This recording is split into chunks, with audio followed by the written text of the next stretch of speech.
we get rid of consensus. So we're always going to be faster than layer one. But more importantly, we completely rewrote the state tree, the Merkle-Patricia. We got rid of it. And that's how we, 100x the performance as a layer two. And that's what really wowed me. And I remember talking to myself, I was like, how the hell did no one actually come up with it? Because it was just so obvious from hindsight. And then I realized that there are two reasons. I think the first one is Ethereum people love decentralization, right? And everyone who's building layer two has to be like, okay, how do I decentralize sequencer? But the point of being a layer two is you don't need to decentralize sequencer because you're using layer one as a security guarantee, right? So what's the fucking point? But everyone was like, okay, we have to decentralize. So I think that really, how does it constrain people's imagination?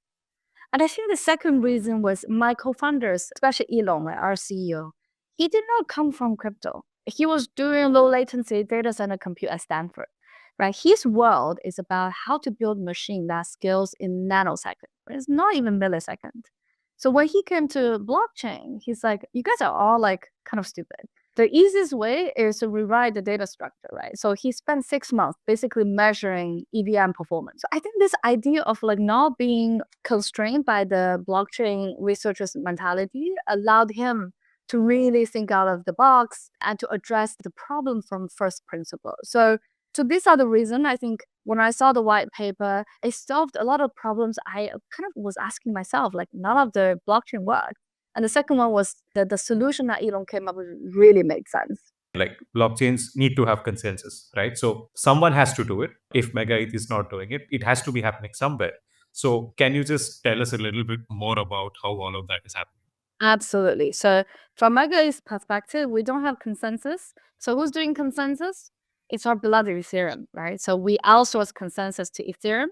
And because Ethereum is decentralized, so the Ethereum consensus, we believe, is actually a lot more secure than a random layer one, right, who has like some servers in the basement of the founder. 10 DPoS nodes. And so yeah, it's, many such cases. But now let's talk about layer one consensus, right? There are many beautiful layer one blockchain. I'm someone who believes that there are multiple blockchains that can succeed. I'm obviously want MegaETH to succeed, but I think the consensus algorithm of Solana is very interesting, right? So you have a local leader that's gonna select what's the next transaction, the rest follow, right? So as consensus, but it's like a weak consensus, which is why Solana is so fast. And you also have the Aptos and Sui, they also have their own independent consensus algorithm, which is also beautiful, right? Like I think Aptos and Sui has like 600 millisecond latency. So they're all beautiful events in their own way, but again, they still have to do consensus. The moment you have to do consensus, you cause latency. So if you are someone who's performance maxi, like what MegaETH does, you want to get rid of consensus. MegaETH is just not decentralized, but we're fucking good at performance.